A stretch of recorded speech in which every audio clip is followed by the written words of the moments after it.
από πονηρή συνείδηση. Και λουσμένη το σώμα με καθαρό νερό, το Λόγο του Θεού δηλαδή, ας κρατάμε την ομολογία της ελπίδας ασάλευτη, επειδή είναι πιστός αυτός που υποσχέθηκε, και ας φροντίζουμε ο ένας για τον άλλον, παρακινώντας σε αγάπη και καλά έργα, μη αφήνοντας το να συνερχόσαστε μαζί, όπως είναι συνήθεια σε μερικούς, αλλά προτρέποντας ο ένας τον άλλον, και μάλιστα τόσο περισσότερο όσο βλέπετε να πλησιάζει η μέρα.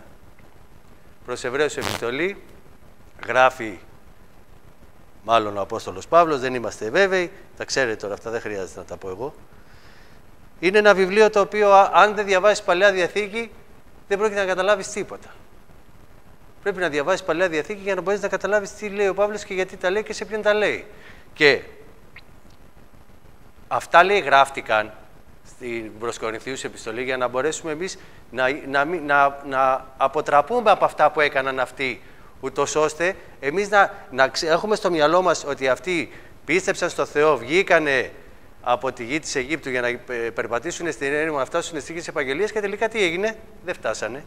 Γιατί δεν φτάσανε? Γιατί τελικά, λέει, ο λόγος ο οποίος άκουσαν δεν ήταν ενωμένος με την πίστη. Η πίστη, η οποία ναι πιστέψαμε, έχει και έργα.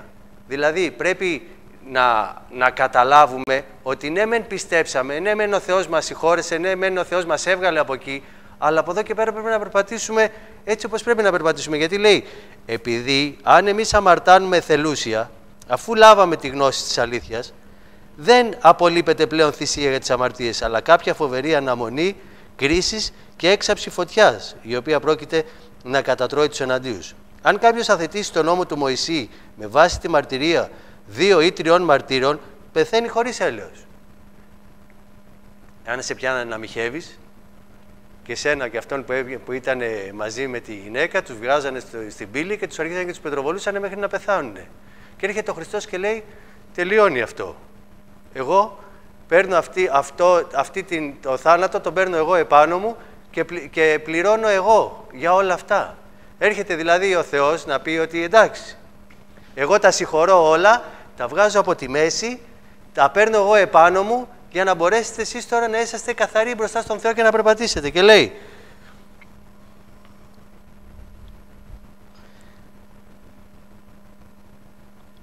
στοχαστείτε πόσο χειρότερη τιμωρία θα κριθεί άξιος αυτός που καταπάτησε τον Υιό του Θεού και νόμισε κοινό το αίμα της Διαθήκης με το οποίο αγιάστηκε και έβρισε το πνεύμα της χάρης. Επειδή ξέρουμε αυτόν που είπε, σε μένα ανήκει η εκδίκηση, εγώ θα κάνω την ανταπόδοση, λέει ο Κύριος. Και πάλι, ο Κύριος θα κρίνει το λαό του.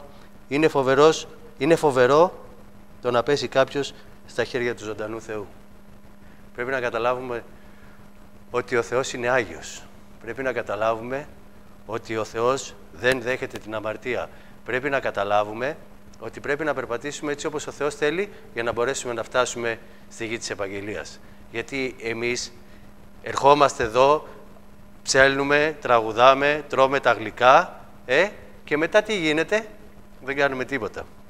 Νομίζω ότι πρέπει να καταλάβουμε ότι αυτό είναι φοβερό, το να πέσει κάποιος στα χέρια του ζωντανού Θεού. Πρέπει να καταλάβουμε το ποιος είναι ο Θεός. Θα έχετε στην εικόνα στο μυαλό σας πάντοτε εκεί στον Ισαΐα, στο 6ο κεφάλαιο, που είναι τα χερουβίμ μπροστά του και πετάνε με 6 φτερούγια, με τα 2 κρύβουν το πρόσωπό τους, με τα 2 κρύβουν τα πόδια τους και με τα 2 πετάνε. Γιατί στέκονται μπροστά στην παρουσία του Θεού και νιώθουν την αγιότητά Του. Έτσι πρέπει να νιώθουμε και εμείς εδώ. Εμείς που αναγεννηθήκαμε και λάβαμε το Πνεύμα το Άγιο, έχουμε καταλάβει το ποιος είναι ο Θεός. Έτσι λοιπόν πρέπει να έχουμε στο μυαλό μας πάντοτε ότι όχι είναι φοβερό να πέσει κάποιος στα χέρια του ζωντανού Θεού, όχι με φόβο όπως είπαμε χθες, με φόβο, με δέος. Με δέος για να μπορέσουμε να φτάσουμε εκεί πέρα που ο Θεός θέλει να φτάσουμε.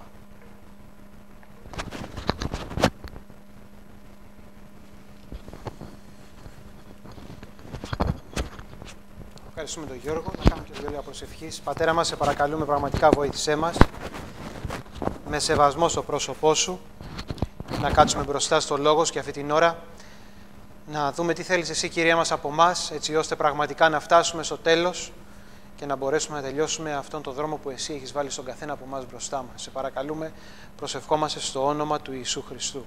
Αμήν, Θεέ μας. Λοιπόν, σήμερα το βράδυ ξεκινάμε λίγο ανάποδα. Ελπίζω να είναι για καλό. Θα κάνουμε το μάθημά μας και μετά θα έχουμε λίγο την υμνοδία μας. Και μετά φυσικά για το γλυκό του Σαλαμβά που έχετε έρθει περισσότεροι. Εντάξει. Ωραία. Να ξεκινήσω το γλυκό εκεί πέρα, να δεις τι κόσμο θα έχουμε στις 8 η ώρα. Λοιπόν, πάμε. Σήμερα το μάθημά μας είναι από την πράξη των Αποστόλων πάλι, θεραπεία ενός άνθρωπου που ήταν παράλυτος. Θυμάστε, μελετάμε τις πράξεις των Αποστόλων. Είναι εκείνο το βιβλίο που αναφέρονται τα πρώτα πράγματα που έκαναν οι μαθητές του Χριστού. Τι έκαναν οι μαθητές στην αρχή. Και είπαμε στα πρώτα μαθήματα ότι ο Χριστός, καθώς ήταν μαζί με τους μαθητές του, πάντοτε να έχουμε αυτή την εικόνα, έφευγε και τους άφηνε πίσω. Γιατί τους άφηνε πίσω? Τους άφηνε όχι για να βολευτούν στη ζωή τους, αλλά για να φέρουν σε πέρας μία αποστολή. Γι' αυτό ονομάστηκαν και Απόστολοι. Αποστολή, Απόστολοι. Και να μιλήσουν για τον Χριστό, να μιλήσουν για το Ευαγγέλιο, να κηρύξουν κάτι, θα δούμε τι είναι αυτό το κάτι, μέχρι ο Χριστός να ξανάρθει. Ωραία, γιατί λέει όπως φεύγει, έτσι και θα ξανάρθει. Και σήμερα βρισκόμαστε στα πρώτα αυτά βήματα της Εκκλησίας. Την προηγούμενη φορά είχαμε δει τον Απόστολο Πέτρο να βγαίνει και να μιλάει στον κόσμο και πολλοί να πιστεύουνε.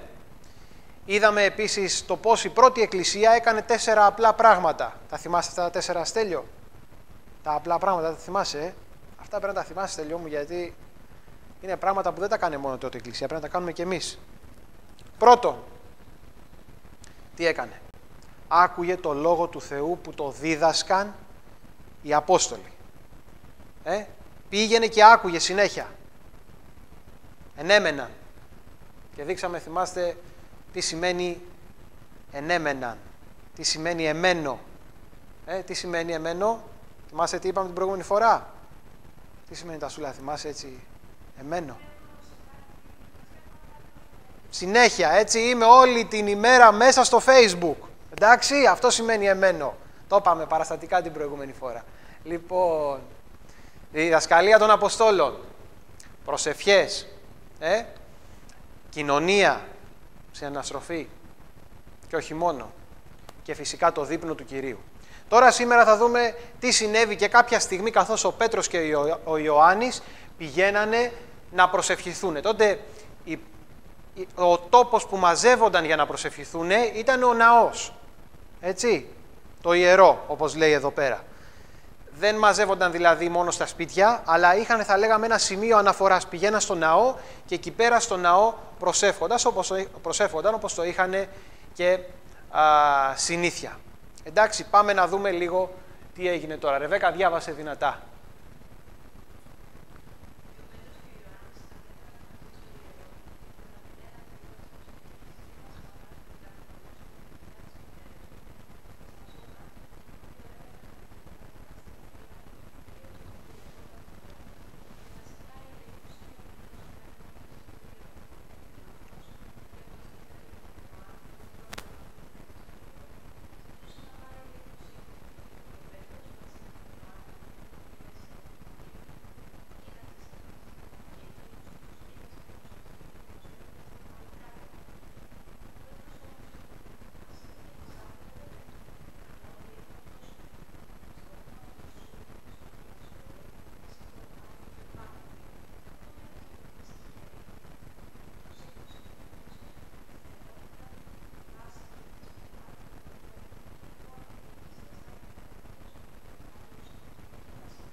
Μάλιστα. Εδώ είναι ένα από τα πρώτα θαύματα που κάνουν οι Απόστολοι, μάλλον το πρώτο θαύμα που μας αναφέρεται ότι κάνουν οι Απόστολοι. Αν θυμάστε, ο Χριστός είπε ότι αν έχετε, λέει, πίστη, τι θαύματα θα κάνετε? Τι? Θα μπορούσε να πέσει, πολύ ωραία, μπορούσε να πέσει σε αυτό το βουνό, να μετακινηθεί και να πάει να πέσει μέσα στη θάλασσα, να ριζωθεί μες στη θάλασσα. Τους είπε όμως, Στέλιο, και κάτι άλλο που είναι φοβερό. Δεν ξέρω αν το πιστεύουμε και αν το χωνεύουμε. Λέει, θα κάνετε μεγαλύτερα θαύματα από αυτά που έκανα εγώ. Φοβερό. Έγινε κάτι τέτοιο.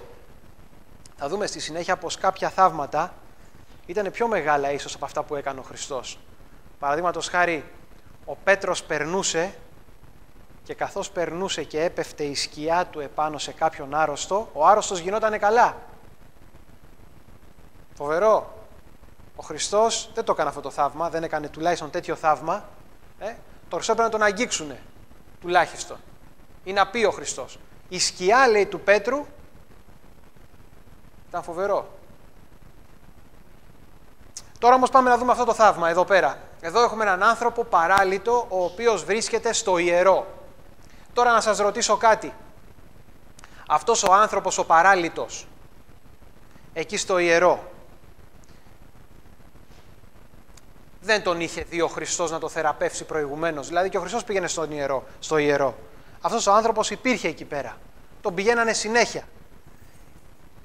Πώς και δεν τον θεράπευσε ο Χριστός προηγουμένως? Εμένα καταρχήν αυτό είναι το ερώτημα που μου ήρθε στο μυαλό καθώς διάβαζα αυτή την ιστορία. Έτσι, δηλαδή έκανε ένα θαύμα ο Πέτρος σε αυτόν τον άνθρωπο. Τι έγινε? Ο Χριστός γιατί δεν τον είχε θεραπεύσει προηγουμένως που πήγαινε και αυτό στο ιερό μέσα? Έχετε καμιά ιδέα? Για πες, ρε Στέλιο. Το άφησε για τους άλλους, Σωστό. Έχει κάποιος άλλος κάποια άλλη ιδέα?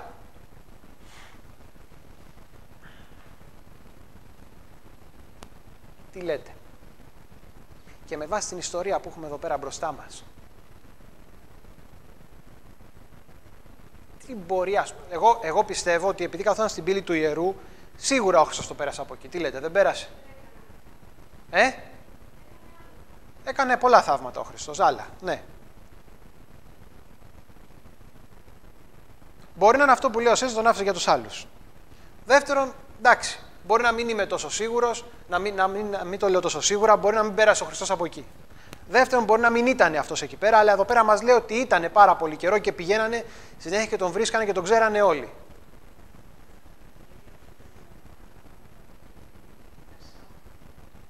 Τα Σάββατα. Και αυτό το Σάββατο δεν πήγε εκεί πέρα. Ωραίο και αυτό, δεν το είχα σκεφτεί. Ξέρετε τι έχω στο μυαλό μου? Αυτός ο άνθρωπος καθόταν εκεί πέρα στο ιερό και ζητιάνευε. Ωραία. Δεν πήγαινε για να γίνει καλά. Όχι, αλλά δεν πήγαινε για να γίνει καλά. Να το πούμε διαφορετικά. Φαντάζομαι όταν ο Χριστός πέρναγε κάπου εκεί πέρα, αυτός ακριβώς σκεφτότανε τη δουλειά αυτή που έκανε. Θα μου πείτε, σκεφτόταν να γίνει καλά, να τον θεραπεύσει ο Χριστός, να σταθεί στα πόδια του? Τι να σας πω, δεν φαίνεται αυτό κάπου. Ο Χριστός λέει όποιος συναντούσε τους θεράπευε. Και τους ζητούσανε τουλάχιστον από αυτό. Δηλαδή ότι οι τυφλοί που τον κυνηγάγανε τον Χριστό. Αλλά προσέξτε, γιατί το είπα αυτό το πράγμα. Θέλω να το έχουμε λίγο μέσα στο μυαλό μας. Γιατί θέλω σήμερα να μπούμε στο πετσί των ρόλων αυτών των ανθρώπων που βρίσκονται σε αυτή εδώ πέρα την ιστορία. Εντάξει, και τα δύο πρόσωπα είναι καταρχήν ο παραλυτικός, αυτός ο παράλυτος, και τα άλλα πρόσωπα είναι ο Πέτρος και ο Ιωάννης, οι Απόστολοι. Εντάξει, θέλω καταρχήν να μπούμε στο πετσί του ρόλου του παράλυτου. Εντάξει, και ο Ζητιάνος που ήταν ανίκανος να σταθεί στα πόδια του, καλησπέρα, ο Ζητιάνος που ήταν ανίκανος να σταθεί στα πόδια του, εντάξει, θέλω να σκεφτούμε όλοι ότι είμαστε καταρχήν εμείς, εσείς, ο καθένας από εσάς. Εντάξει, είστε εσείς ο Ζητιάνος. Ωραία. Τώρα θα μου πεις, γιατί μας λες Ζητιάνος τώρα εμείς εδώ πέρα? Γιατί μας λες παράλυτους? Ελάτε από εδώ, έχει καθίσματα μπροστά. Είναι δωρεάν όλες οι θέσεις.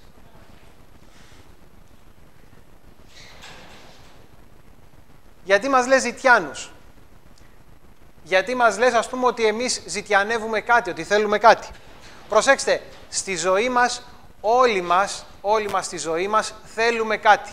Ψάχνουμε κάτι. Ζητάμε κάτι. Συμφωνείτε? Τι λες, Γιώργο? Μάλλον, ναι. Εντάξει, τώρα δεν λέμε... Μπορεί να μην θέλουν τίποτα, έτσι. Σωστό και αυτό. Αλλά... Ξέρεις τι, εντάξει, αυτοί οι άνθρωποι που δεν θέλουν τίποτα πολλές φορές και δεν ζητάνε τίποτα είναι... Ναι, γιατί έχουν ικανοποιηθεί με κάτι προηγούμενο που έχουν ζητήσει. Άρα ψάχνουμε να βρούμε κάτι, ζητάμε κάτι στη ζωή μας, γι' αυτό αυτός ο ζητιάνος εδώ πέρα πίσω που είπαμε είναι ο καθένας από εμάς. Εντάξει, και το ερώτημα, προσέξτε, είναι ο ζητιάνος που είναι παράλυτος, έτσι. Και το ερώτημα είναι, τι περιμένουμε στη ζωή μας να πάρουμε. Τι ζητάμε και τι περιμένουμε να πάρουμε. Πολύ γενικό το ερώτημα, έτσι.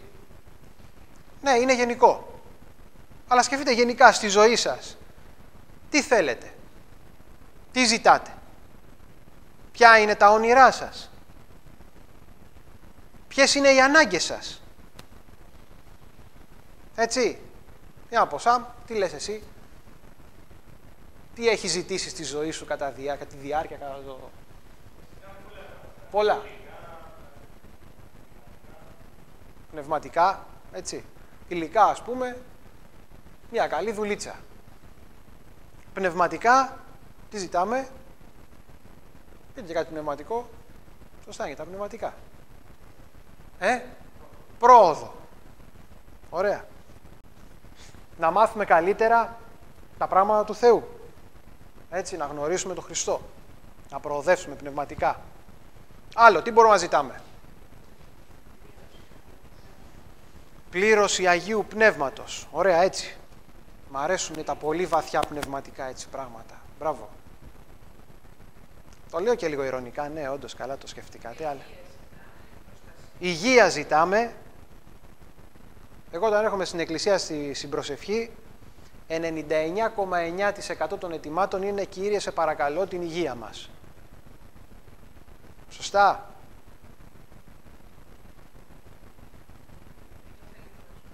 Το θέλημά σου. Άλλα πράγματα που ζητάμε. Να κάνουμε καμιά οικογένεια ωραία, έναν άνθρωπο, να παντρευτούμε. Εντάξει. Άλλο, να μην χρεοκοπήσει η Ελλάδα.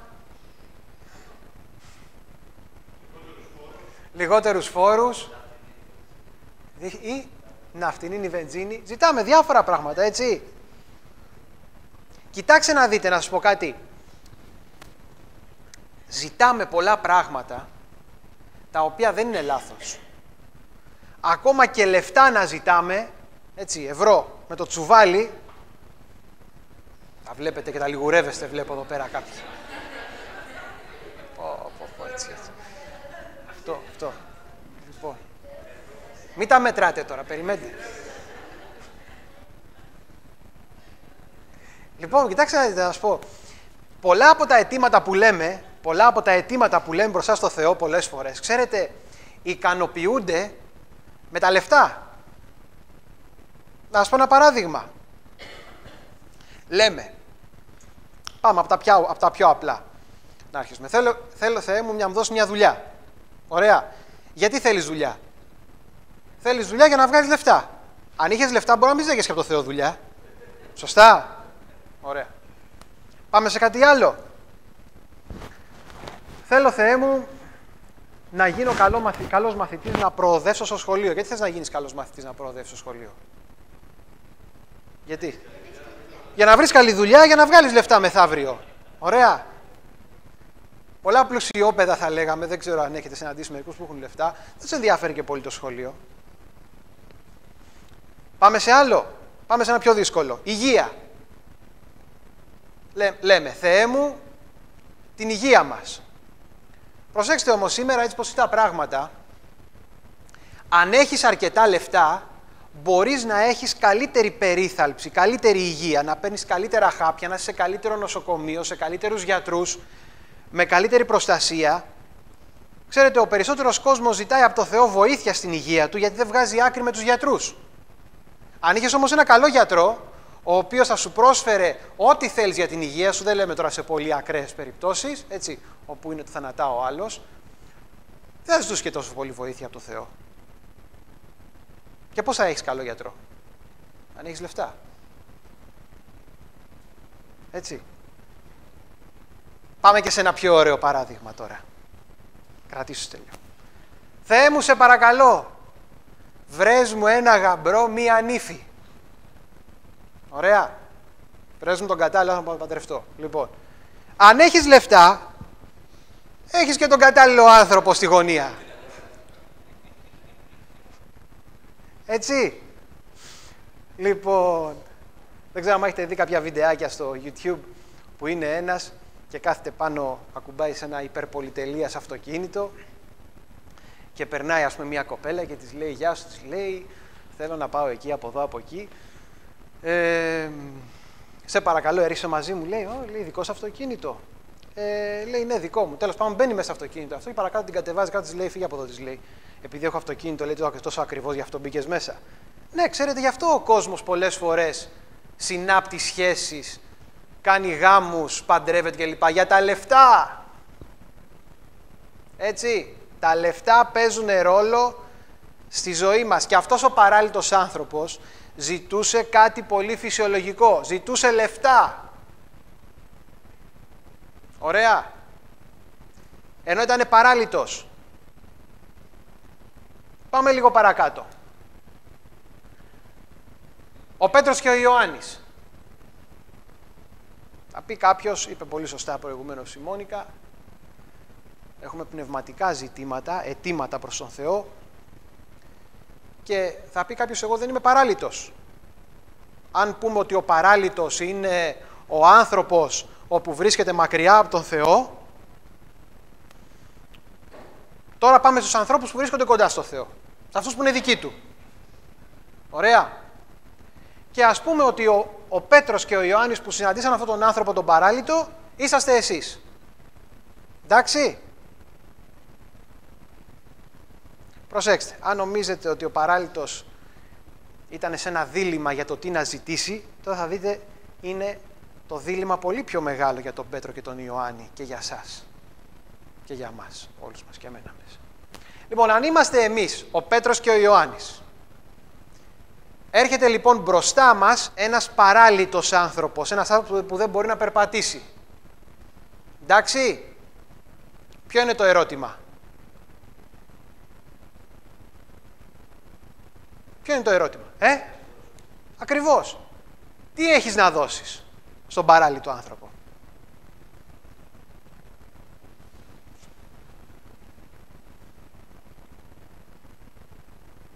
Τι έχετε να δώσετε? Πολύ σωστά. Λεφτά. Πάλι λεφτά. Το βλέπετε?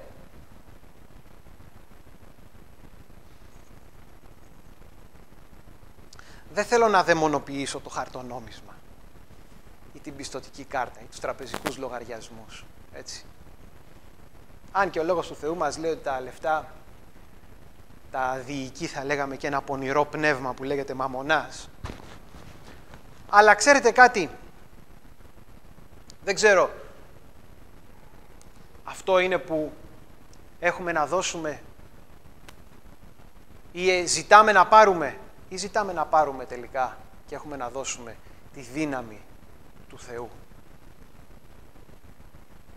Εάν είσαστε στην κατηγορία του ανθρώπου του παράλυτου, δηλαδή εκείνου του ανθρώπου που δεν έχει γνωρίσει τον Χριστό, που είναι μακριά από τον Θεό, που δεν έχει γίνει παιδί δικό του, που δεν έχει αναγεννηθεί και ψάχνετε κάτι άλλο εκτός από τη δύναμη του Θεού στη ζωή σας, ψάχνετε λάθος. Ψάχνετε τα λεφτά, τα οποία τα λεφτά δεν θα σας λύσουν το πρόβλημα, τα πόδια σας είναι κομμένα. Τα πόδια σας είναι παράλυτα. Ωραία. Αν είσαι τώρα άνθρωπος που λες ότι είσαι μαθητής του Χριστού, που είσαι δικός του που τον ακολουθείς, που έχεις αναγεννηθεί και ούτω καθεξής. Και ο άλλος σου ζητάει να του δώσεις κάτι, κάνα ψηλό, και εσύ αντί να του δώσεις τη δύναμη του Θεού, βγάζεις να του δώσεις 1 ευρώ, πάλι και εσύ είσαι άδειος, έχεις πρόβλημα, τσάμπα το Ευαγγέλιο που δέχτηκες. Ωραία, εδώ λοιπόν έχουμε κάτι που μας αγγίζει νομίζω όλους μας.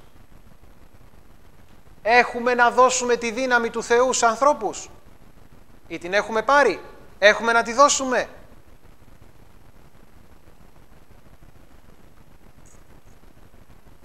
Και αμέσως ξέρετε τώρα εμάς μας έρχονται στο μυαλό μας διάφορα θαύματα που πρέπει να κάνουμε. Δεν θέλω σήμερα το βράδυ να μιλήσω για θαύματα. Και θα δούμε πού είναι η δύναμη του Θεού. Η δύναμη του Θεού δεν είναι στα θαύματα που γίνονται και μπορεί ο Θεός να κάνει στο όνομα του Ιησού Χριστού. Με τη δύναμη του ονόματος του Ιησού Χριστού. Ενός ζωντανού προσώπου δηλαδή. Αλλά η δύναμη του Θεού είναι κάτι άλλο. Και το ερώτημα είναι αν έχουμε αυτό το άλλο, αν θέλουμε να το δώσουμε, αν είμαστε έτοιμοι να το δώσουμε. Γιατί πολλές φορές, ξέρετε, ντρεπόμαστε στη ζωή μας. Αυτό είναι το πρόβλημά μας. Φανταστείτε τώρα τον Πέτρο και τον Ιωάννη, καθώς πηγαίναν σε αυτόν τον άνθρωπο τον παράλυτο. Φανταστείτε να ντρεπόντουσαν.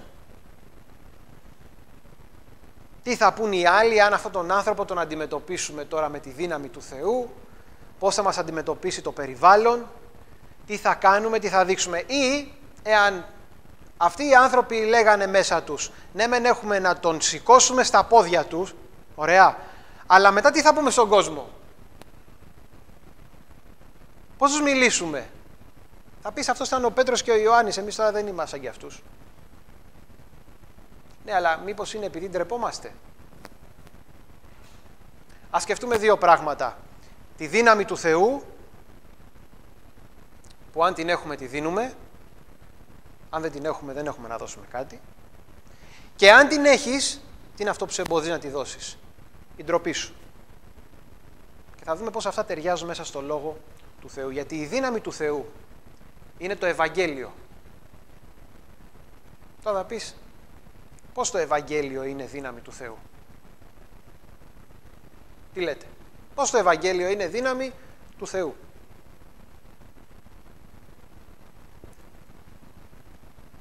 Μας το λέει ο Λόγος του Θεού, θα το δούμε αμέσως παρακάτω.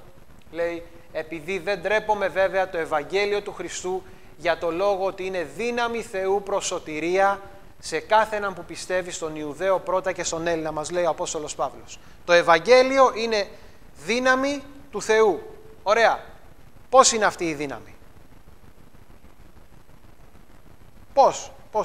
Τι δύναμη είναι αυτή. Τι λέτε. Τι λες Ηρώ, τι δύναμη είναι αυτή. Το Ευαγγέλιο.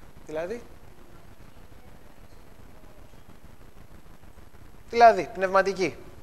Τι σημαίνει πνευματική.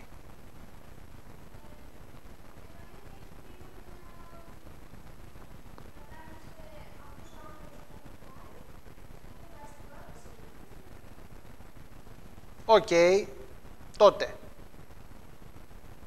Αλλά τώρα δεν έχει να του κάνει και τίποτα.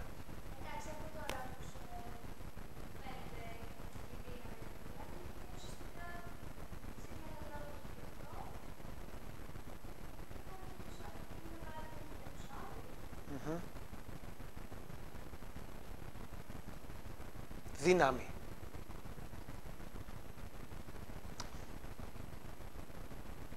Για πάμε λίγο πώς βλέπουμε τη δύναμη του Ευαγγελίου πρακτικά στη ζωή μας. Πες το Γιάννη.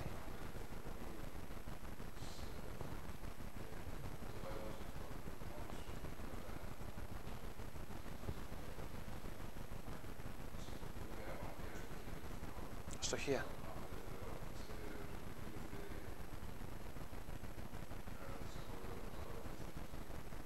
Ωραία. Τι σημαίνει αυτό? Τι σημαίνει αυτό? Ξέρετε, τον άνθρωπο υπάρχει η δύναμη του Θεού που μπορεί να τον σηκώσει στα πόδια του. Να τον στήσει στα πόδια του. Να τον κάνει ένα καινούριο δημιούργημα, έναν καινούριο άνθρωπο, έναν που να τον βλέπουν οι άλλοι και να παθαίνουν σοκ. Και να λένε πώς αυτός ο άνθρωπος στέκεται στα πόδια του. Όπως τον παράλυτο που έκανε καλά ο Πέτρος και ο Ιωάννης. Λέει, τον κοιτάζανε και μένανε έκθαμβοι. Ξέρετε, το Ευαγγέλιο του Χριστού δεν είναι μία δύναμη που θα λέγαμε, εντάξει, σου εξασφαλίζει το μέλλον, την αιωνιότητα, σε σώζει, είναι σωτηρία. Αλλά τι σημαίνει αυτό? Ότι σε παίρνει και εκεί που ήσουν χαμένος, ήσουν παράλυτος, ήσουν ένας άνθρωπος ο οποίος ζητούσε άλλα πράγματα, σε αλλάζει, σε μεταμορφώνει εντελώς, σε κάνει καινούριο. Ωραία, τώρα που κάναμε θα λέγαμε τον παραλληλισμό. Έτσι, ξαναρχόμαστε πίσω. Τι ζητάμε? Ζητάμε να μας πάνε κάποια πράγματα στη ζωή μας λίγο καλύτερα. Φράγκα δηλαδή, στην ουσία. Ή ζητάμε τη δύναμη του Θεού? Τη δύναμη του Θεού. Ξέρετε τι σημαίνει δύναμη? Πάει τελείως αυτό που ήσουν. Δεν θα είσαι πλέον ζητιάνος. Δεν θα κάθεσαι κάτω στο χώμα και θα ζητιανεύεις και θα ζητάς αυτά που ήθελες. Ζητάς άλλα πράγματα, χοροπηδάς. Είσαι καινούριος άνθρωπος. Καινούριο κτίσμα. Έχεις καινούριους στόχους και σκοπό στη ζωή σου. Το θέλεις ή δεν το θέλεις? Μερικοί άνθρωποι προτιμάνε να ζητιανεύουν παρά να πάρουν τη δύναμη του Θεού. Παρά η δύναμη του Θεού να τους σώσει και να τους στήσει τα πόδια τους. Και το δεύτερο κομμάτι. Έχουμε εμείς να δώσουμε, όσοι έχουμε δεχτεί και λέμε ότι έχουμε δεχτεί το Ευαγγέλιο του Ιησού Χριστού, το ίδιο Ευαγγέλιο έχουμε να το δώσουμε σε έναν άνθρωπο που είναι παράλυτος? Και να σας πω παραδείγματα που είναι παράλυτος ένας άνθρωπος. Ναρκωτικά, ψυχολογικά προβλήματα, δύσκολος, κακός χαρακτήρας, άλλα, πολλά. Εγωιστής, υπερήφανος. Παλιά άνθρωπος, ρε παιδί μου. Μπορεί το Ευαγγέλιο που θα του δώσουμε, η δύναμη του Θεού, να τον αλλάξει? Τι λέτε? Τι λες, Στέφανε? Μπορεί? Το πιστεύουμε?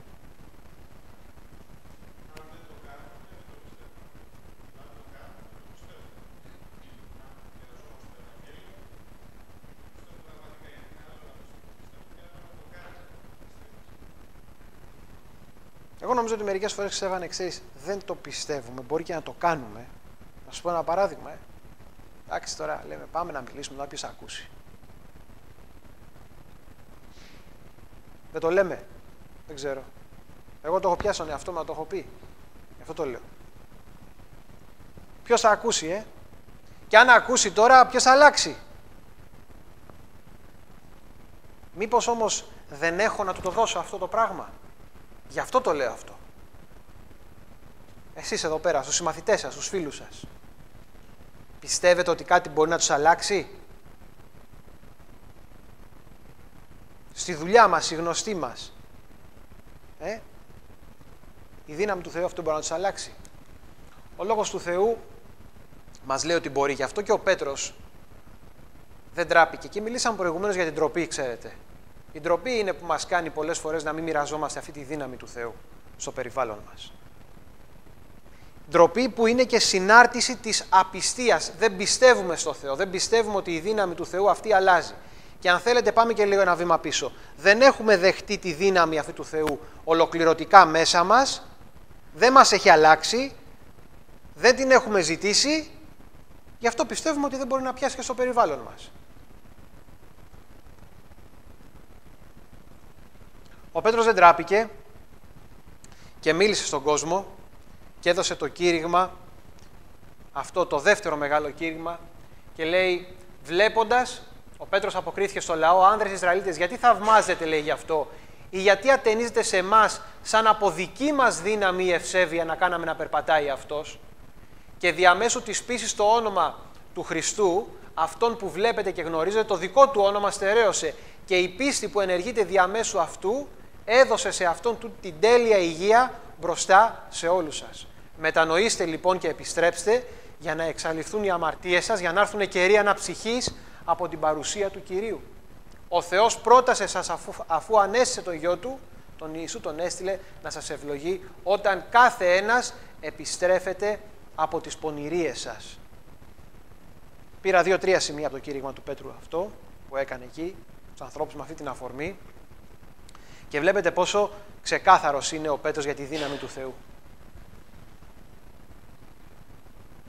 Υπάρχει μια δύναμη η οποία μπορεί να αλλάξει τη ζωή μας, να μας μεταμορφώσει, να μας κάνει καινούριο δημιούργημα,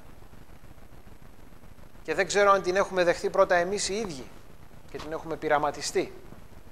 Αν την έχουμε δεχθεί, ίσως την έχουμε αφήσει λίγο πίσω και έχει αραχνιάσει και δεν πιστεύουμε ότι μπορεί να αλλάξει. Όμως μπορεί αυτή η δύναμη του Θεού να αλλάξει τον άνθρωπο, να τον μεταμορφώσει, να τον κάνει ένα καινούριο δημιούργημα, να θέλει άλλα πράγματα, να ζητάει άλλα πράγματα, να χοροπηδάει. Ένας παράλυτος πριν από 5 δευτερόλεπτα καθόταν κάτω, δεν μπορούσε να κουνήσει τα πόδια του και μπήκε μέσα στο ιερό και χοροπηδούσε. Αυτό είναι το θαύμα του Θεού. Και αυτό δεν είναι ένα θαύμα που κάνει ο Θεός στα πόδια, αλλά κάνει στην καρδιά.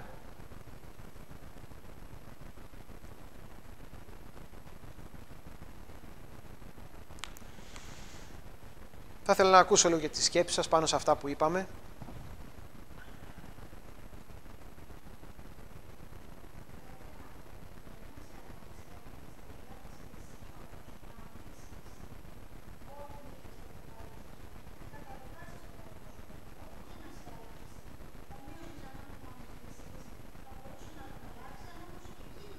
Ναι.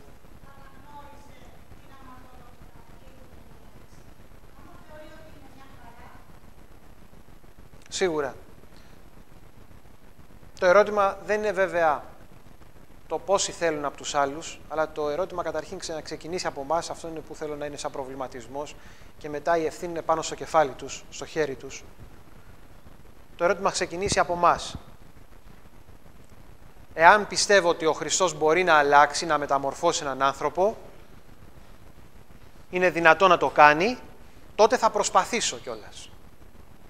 Τότε θα μιλήσω. Τότε θα βγω μπροστά και θα εκτεθώ. Εάν δεν πιστεύω, ποτέ δεν θα μιλήσω.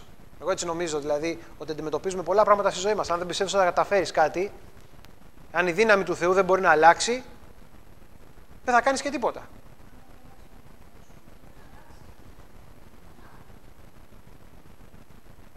Θα έπρεπε να πάμε λίγο πίσω να δούμε τον εαυτό μας πόσο τον έχει αλλάξει ο Θεός.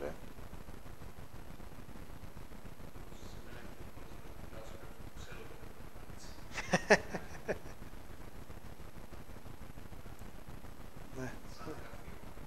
Καθήκον, ναι, Γιάννη.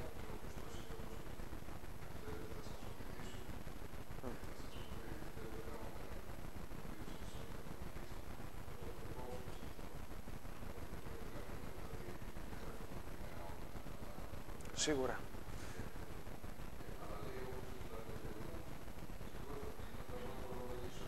Έτσι.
να τα έχεις όλα.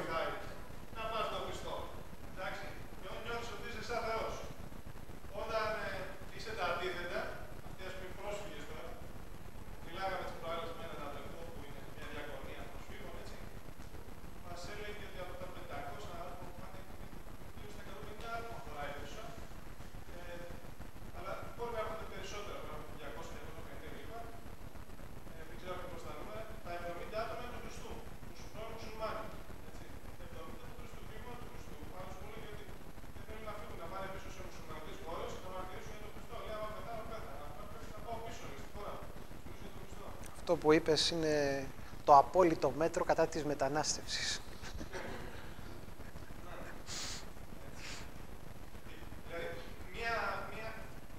Ένας από τους παράγοντες που είναι πολύ σημαντικός είναι όταν βρίσκεται κάποιος σε αλλαγή φάσης. Αλλάζει σπίτι, αλλάζει χώρα, έτσι, αλλάζει οικονομική κατάσταση, χωρίζει. Είναι η καλύτερη, σου λέει, φάση για να επικοινωνήσει το Ευαγγέλιο. Είναι δεκτικός αυτός, στο να ακούσει πράγματα. Ναι.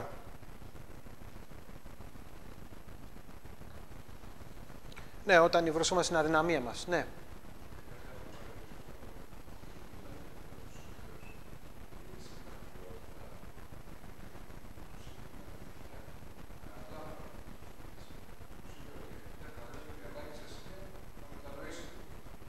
Ακριβώς.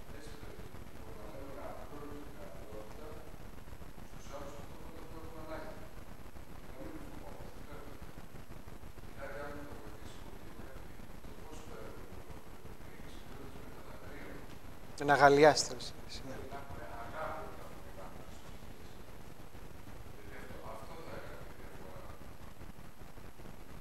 Τώρα θέλω να πω και το εξής. Μπορεί σε κάποιους να πάει στο το μυαλό τους ότι όλα αυτά τα πράγματα ισχύουν σε ανθρώπους που βρίσκονται σε μια εξαθλιωμένη κατάσταση ζωής. Ας πούμε, κάποιον ο οποίος έχει διάφορα προβλήματα, όπως είπε ο Στέφανος, έτσι και τελικά σώθηκε. Εντάξει, σίγουρα ισχύει εκεί θα λέγαμε αναρωτιέσαι αν η δύναμη του Θεού μπορεί να κάνει κάτι και κάθε φορά που ξέρετε έχω αναρωτηθεί για κάτι τέτοιο έχω πάρει μια απάντηση από το Θεό πολύ δυναμική. Θυμάμαι τις προάλλες, είχε έρθει τις προάλλες εδώ ένα παιδί από το Ρέτο ο οποίος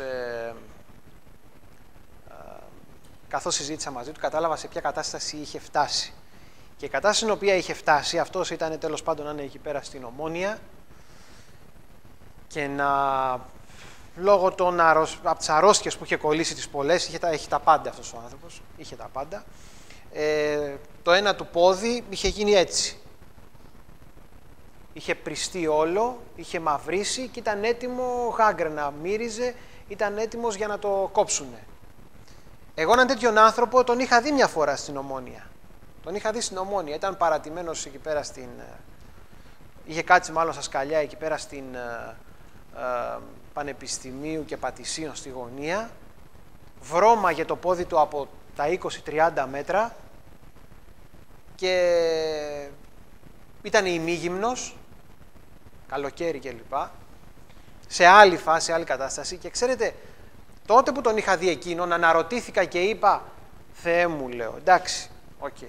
Έχω δει θαύματα με ανθρώπους που έχουν ξεφύγει από τα ναρκωτικά. Αυτόν τον άνθρωπο εσύ μπορείς να τον αλλάξεις, να τον σώσεις. Πώς γίνεται αυτός τώρα εδώ πέρα που είναι έτσι, αυτό το χάλι, δηλαδή, που λέμε, ξέρεις, άντε να πεθάνει, να ησυχάσει ρε παιδί μου. Και αυτός ο άνθρωπος που είχε έρθει εδώ πέρα στην εκκλησία, τις προάλλες, ήταν σε αυτή την κατάσταση, έτσι μου λέει ήμουνα. Και η δύναμη του Θεού τον έσωσε, τον άλλαξε. Αλλά προσέξτε να δείτε, είπα προηγουμένως, δεν είναι μόνο για αυτές τις καταστάσεις. Εκεί βλέπεις πραγματικά ένα θαύμα, έτσι. Σκεφτείτε όμως λίγο 2-3 μέρες πριν, δεν ξέρω πόσες μέρες μάλλον πριν ήταν, την κατάσταση του Πέτρου και του Ιωάννη, οι οποίοι ήταν μαθητές του Χριστού. Ήτανε μαζί με τον Χριστό. Όμως δεν είχαν πάρει τη δύναμη του Αγίου Πνεύματος μες στη ζωή τους. Μιλάμε για τους ίδιους ανθρώπους που πριν από μερικές μέρες ήταν κλεισμένοι μέσα σε ένα ανώγιο και δεν μιλούσαν σε κανέναν για το Θεό.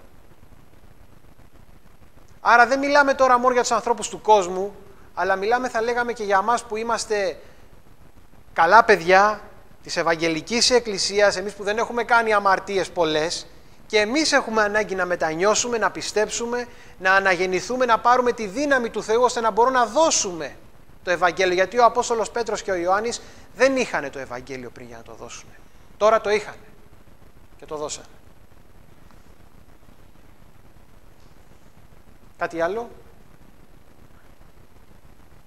Αν δεν έχουμε κάτι άλλο, αν θέλετε να στο τέλος της ώρας μας τώρα ψάλουμε, να προσευχηθούμε.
αυτό έδωσες τη ζωή.